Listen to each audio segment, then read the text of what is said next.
Hello again, and welcome back to the 406-411 with your hosts, Bethany and Michael. I'm Bethany. And I'm Michael. And today we're going to be talking about what, Michael? Well, since it is all over the state of Montana, the start of high school basketball season. It actually got started, last weekend or 2 weekends ago. I know our own Conrad teams went up to the Highline tournament up in Chester and Rudyard and did well from what I understand. But Yay! We are going to talk about a topic that is local to us down in Fort Shaw, but also up until about the last 20-25 years, was a pretty unknown piece of Montana history, the 1904 Fort Shaw girls basketball team. Where's Fort Shaw at? Well, Fort Shaw is down in the Sims-Vaughan area on the Sun River. Okay. It's beautiful down there. Oh, it's gorgeous. It's, about a half hour, 45 minutes from us? Yeah, something like that. So, yeah. So we're going to be talking about that today as a tip of the hat to those intrepid young ladies that played basketball from all those years gone by. I know nothing about basketball, so this should be interesting. Basketball is phenomenal, probably my favorite sport. And it's not even curling. That's number 2. So, with that, so we got to set the stage here. So, we're talking in the late 19th century. The U.S. government is dealing with Native Americans. Now, at that point in time, Native Americans are essentially looked on as second-class citizens. They were not even granted the right to vote until, 1923, I think it was. I'd have to go back in and look at that. But the idea was, what do we do with this Native population? Well, there is one fellow. His name is Richard Henry Pratt. Okay, so Richard Henry Pratt would be the first one to open what is known as a boarding school. He would be the one that would put out this idea of kill the Indian, save the man. Basically, we are going to take away their culture. We're going to take away everything that they hold dear to turn them, quote unquote, white. Ugh. Yes, not exactly our proudest moment in United States history, to say the least, because history it's ugly. It ain't pretty. But with that being said, so he establishes the first boarding school out in Carlisle Indian Industrial School. I think that was in Pennsylvania. It's about a half hour north of where I grew up. Oh, there you go. A half hour north of where Lynn grew up. There you go. I did not know that. Today you learned. I learned something. All sorts of education. You grew up in here. Pennsylvania? I did. Oh. I was born right by 3 Mile Island the year that happened, which might explain a thing or two. I was going to say, is that why you kind of glow a little bit? We had the tail removed. Oh, okay. Well, I think this is a podcast for another time. So, anyway, this industrial school, as it's termed, is wildly popular. Some of the sports that are used are there to promote physical culture. Well, the popular one is football. Okay, so the Carlisle Indian team would be one of the more popular football teams to play the likes of Army and Notre Dame and Navy, et cetera, on down the line. Well, this idea of the boarding school spreads throughout the United States. Eventually, we would see one built down in the Sun River Valley, what we call now was Fort Shaw, named after that fort that was there. So, with all that being said, Fort Shaw, basically with this, is we are seeing this fort that's established, this school that's established, that's bringing Native Americans from all over Montana and the West to come to this school. Okay, so they're coming to this school and frankly put, they're learning how to be white. Now this includes as they come, they get their hair cut, which in many Native American cultures it's bad. Yeah. It's really, really, really bad. But they are not allowed to speak their own language. They have to adopt a good American name, read biblical Christian name. So not the most pleasant place in the world. There are many instances of students trying to run away, of dying at the school. It can be a pretty nasty place. I know there are some out there that I've talked to some people where their ancestors went through these boarding schools, and it's kind of a mixed bag. Some would say that their ancestors loved it. Others would say that they did not love it. Well, it seems like it was really an institution to kind of just crush the spirit and build it back up differently. Yeah. I mean, we're still seeing the effects of boarding schools in Montana. So I mean, it's a big deal. Yeah, and I know in Canada they had a bunch of them too. Yeah, they were finding mass graves of students up in Canada. What, about 2 years ago? I think it was. Yeah, maybe something last like year. that. Yeah, it was a big thing on the internet. Yeah, I know. Secretary of the Interior Deb Haaland has commissioned a survey to take place to see if there's graveyards like that scattered around the United States. And the last report that came out said, yes, there are, but they have not said how many or where they're at or anything like that yet. So that report hasn't come out yet. Gosh, it just makes me want to cry. Well, history's not pretty. Having grown up very near Carlisle, it is great that we're talking about it now, because I grew up with it almost in my backyard and never even heard of it until, a few years ago. And, it's great that we're actually talking about what happened then, because that's very different than the history I learned. Yeah. Well, and it's important to talk about this stuff too, so that we don't fall into the same traps. So Fort Shaw gets established out here. Eventually, Native American girls are brought to the school, and they need some sort of physical culture, quote unquote. And this newfangled game that was invented out in Springfield, Massachusetts, has made its way out here. Basketball, all right, invented by Dr. James Naismith out there, and now the modern day home of the Basketball Hall of Fame. With that being said, the girls at the school, they take a liking to this game. But because they're girls, they can't handle the physicality of the game. So, yes, I've coached girls basketball, and they can get even more physical than the boys, and it gets vicious. Oofda. But anyway, they eventually would form a team in their PE classes. They follow a different set of rules, all right? Full court, 20-minute halves with no breaks. Generally speaking, pretty low scoring. Like, offensive players can't go into the defensive end and vice versa. So it's very interesting how it all changes. Hey, Michael. Michael, I don't know anything about basketball and how it works. You put the ball in that hoop and you stop the other guys from putting the ball in that hoop. All right, thanks for that clarification. I know it has something to do with a ball and a hoop, and you play a match. Well, as I would tell my basketball teams, and they can even attest to this, all my players that who may be listening, see the happy orange object, put the happy orange object in the hole. But not the wrong one. But not the wrong one. Of course, I have had players do that. So that was always interesting. I would totally do that. So anyway, with that being said, after every basket that is made, they have to do another tip-off at center court, another jump ball. You know, the ref throws the ball in the air and you tip it one way or the other to determine possession. Mm-hmm. Better. Yeah, okay. Okay, following? Sure. A little bit, but I feel like this is more for our audience who knows what basketball does. Yes. I'm getting a very deer in the headlights look over here. Well, I was a theater nerd. So was I.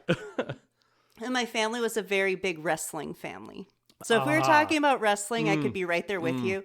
But because wrestling and basketball happened at the same time, that's fair. We could only focus on the wrestling. Well, when I grew up, my hometown did not have wrestling at that point. So it was a non-starter for us. But anyway, so the girls, they really start taking a liking to this, these Fort Shaw girls.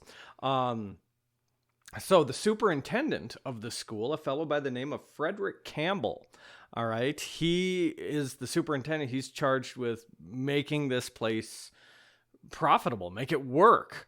So he takes over as coach, all right, because why not? So he takes over as coach, and he would have, 7 girls come in and form this team. All right, people like Jeannie Butch, Belle Johnson, Nettie Worth, Big Minnie Burton, Emma Sandsaver, Josephine Langley, Della Gabo. I'm not really sure how to pronounce her name. She was from a Spokane mother and a Métis father. So very interesting. Anyway, there would be other girls that would join this team. Well, they go on and they play these games all over the area. All right. There's story of them playing like Sun River High School. There's stories of them playing Butte High School. All right. So big old beautiful Butte, Montana. Woohoo. I love Butte. Who doesn't love Butte? I know, it's an epic place. Helena High School, the Butte Parochial School. I think that might be what we call now as Butte Central. But they would even go on to play Montana State University. Fun fact, that is not Bozeman. That is Missoula. Oh, really? That was originally Montana State University. What we know now as Montana State University was Montana Agricultural College. Oh, yeah, I think I knew that. So sometimes you'll hear people refer to MSU as Moo-U because it's the ag school. So Oh, that's cute. yeah, you gotta love that, right? But anyway, so they're winning. They keep winning over and over and over again. The cheers are going up for these girls as they're traveling on trains from school in town to school in town. And you're hearing these cheers going up for these girls that say things like, shoot, Minnie, shoot, shoot, because Minnie Burton was their big scorer. Very exciting times, to say the least. Well, in 1904, we are holding a Louisiana Purchase Exposition, essentially a World's Fair. Okay, so World's Fairs, I do believe they still have these going. I know the U.S. pulled out of them. I forget when, but they're events, like big events. Yeah, I mean, I've heard of the St. Louis World's Fair. Yeah, and Chicago World's Fair. Heck, we have one in our... The Seattle Space Needle was built for the World's Fair in Seattle. Yeah, and Spokane had one in, 76 or something like that. So, yeah, and super cool. Interesting fact, the Eiffel Tower was built when the World's Fair was in Paris. That is very true, and everyone thought it ugly. Mm-hmm. So, little did they know. Well, it kind of is. Anyway, so they go down to St. Louis, okay? But at St. Louis, they would play a variety of all-star teams, local teams. Basically, they will play anybody that comes on the court with them. Really? Yeah. They win. Non-stop winning all the time. Really? Big dubs. As they have defeated everybody else in this competition, they are termed as the 1904 champions of the world. Yeah. That's right, because Montana. So they are crowned as the 1904 champions of the world. There is a monument now down in by where the school once stood to that team. Really? From what I understand, the trophy that they earned is at the History Museum in Great Falls. So, wow. And I've heard rumor that they even have some of the uniforms and whatnot. In fact, I'm pretty sure that the Historical Society down in Helena has this. So, despite being signed up to play only in the women's basketball bracket, the team won the general competition, which was conveniently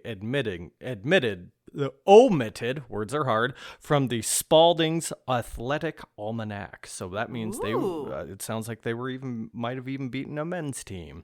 Why is that so shocking? Who said that it was shocking? Well, you kind of had a look on your face like... Because I did not know that. Oh, okay. So, I never claimed to know everything. But anyway, eventually these girls, they are offered full ride scholarships to Vassar College. Where's Vassar College? That's a fine question. New York, I think. Yeah, I think it's in New York. But kind of short-lived. They're offered this full ride scholarship, but the president of the school basically takes them out on a vaudeville tour. Oh. So that's the team that could beat anybody. Eventually, they return home, playing for one more year, but then the school closes. All right, because you do see a boom in popularity for public education. You see this notion of boarding schools starting to fall by the wayside. So the team would, well, basically fall into the annals of history. It wasn't until, I don't know, maybe 20, 25 years ago that there was a book put out called Playing for the World, I think it was. Or maybe that's the PBS documentary, one of the two. But it tells the story of the 1904 Fort Shaw girls basketball team. I personally, growing up in Montana, I never heard this story growing up. So when it started coming out, it was fascinating. Yeah. Absolutely fascinating. But yeah, so I mean, every now and again, you will hear people talking about this 1904 girls basketball team. Because you have to realize in the early 1900s, girls playing basketball, or really many physical sports, it didn't happen. You would see the odd couple of years here and there where you would see girls playing basketball, for example, or softball. But it doesn't really stay. It doesn't really stay. Like there was one lady I know that played girls basketball for Power in the late 1930s. Oh, wow. But then the area said no more to that, and there went the team. So it definitely seems to be a series of fits and starts for girls athletics that would eventually get changed in was the early 70s when the Title IX legislation came out, or basically saying you have to offer. Right. But yes, this story, like I said, you can find it online. You can find it at the Montana Historical Society. PBS has their documentary about it. It's about maybe about an hour long, 45 minutes, hour long. Pretty well done. I think I actually have that. Do we know where the indigenous girls were from? Were they from one specific area, one specific tribe? Well, let me double check this because I know I looked at that. So Jeannie Butch, she was born to an Assiniboine mother and white father and grew up on the Fort Peck Reservation. Belle Johnson was born in Belt, Montana, so fairly close by. But she was Piegan. Nettie Worth, she was a Assiniboine mother, German father, also at Fort Peck. So Big Minnie Burton, she transferred from a reservation school in Fort Hall, Idaho. Her mother was West Shoshone. Her father was a Lemhi Shoshone. So, and then, of course, Emma Sandsaver, she was born up there in Havre to a Chippewa Cree mother and a Métis father. Josephine Langley was from a Piegan mother and a Métis father. And Delia Gabot, that's the one I talked about earlier, was Spokane and Métis. Others that show up, Genevieve Healy was Gros Ventre. Catherine Snell was Assiniboine. Sarah Mitchell was Assiniboine Chippewa mother and a Shoshone father. Flora Lucero was actually born just down the road from here. She was born near Choteau, Montana. So pretty well right next door to where we are at now, to a Chippewa Cree mother and a Spanish immigrant father. So they sounds like they're pretty well from all over western and central Montana. Right. So, but yes, many of these girls, they would play the game and eventually would kind of be forgotten about in history books until as of recently. It would be interesting to speak to their children or someone who was there or heard stories about what it was like. You know? That'd be wicked cool. I'd love that. Yeah. So I mean, they played the game, and like I said, nowadays we have both boys and girls playing ball all over the state now. I mean, I used to coach it for 13 years. 13 years? 13 years, 39 different teams. Wow. I did my time. So I love the game. I still love the game, and I probably will always love the game. Like one of my bucket list items is to go to a weekend of March Madness NCAA tournament basketball. Like I would love to do that. That would be awesome. But no, I coached it, and there's nothing like it in the world to be watching a high school basketball game on a cold January night.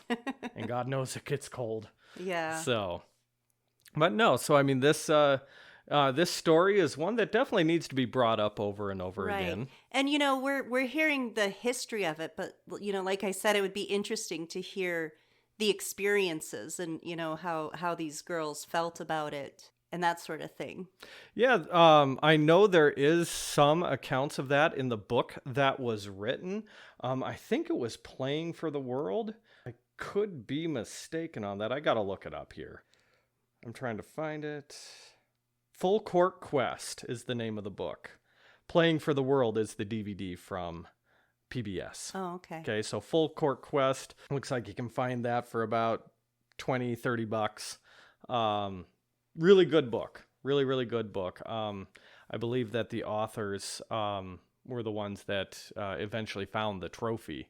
Oh, wow. So That's cool. that at least that's what I heard. I don't know if it's true or not, but yeah, it's a very interesting one. I used to watch the Harlem Globetrotters That'd be pretty cool. on Scooby-Doo. On Scooby-Doo. Love it. When the back in the day, Scooby-Doo had their special guests who Oh, would yeah. come, and the Harlem Globetrotters were regulars. Yeah. And so, yeah. See, one of my all-time favorite movies, Hoosiers, with Gene Hackman, a top shelf movie. Love it. I've never seen it. Oh, you need to watch it. You must watch it. But yes, one of my all-time favorites.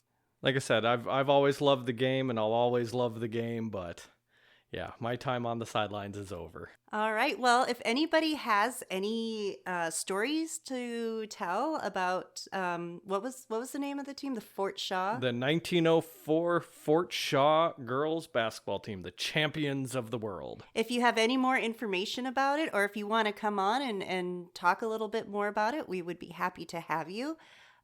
You can reach us at 406-411-podcast@gmail.com.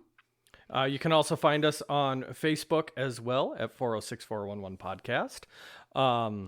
And also follow us on Spotify and YouTube as well. Yeah, and if you like the episode, please leave us a comment. And if you don't know what to say, just leave us a basketball emoji. That works for me. Yeah, it helps with the algorithm, so more eyes get on our podcast. Ah, that's smart. Yeah. Smart. That's why that's why we pay you the big bucks. Yeah, I want a raise. Yeah, right? Can you give me a 2% raise? Yeah, well, 2% Yeah, we can do that. 2% of zero is... Yeah. Still zero. Yep. It's become a math podcast. Gross. All right. Well, I think that's it, unless you have any more words of wisdom for us. No, Nothing? not at the moment. All right. Well, we're signing off. Be good and be nice.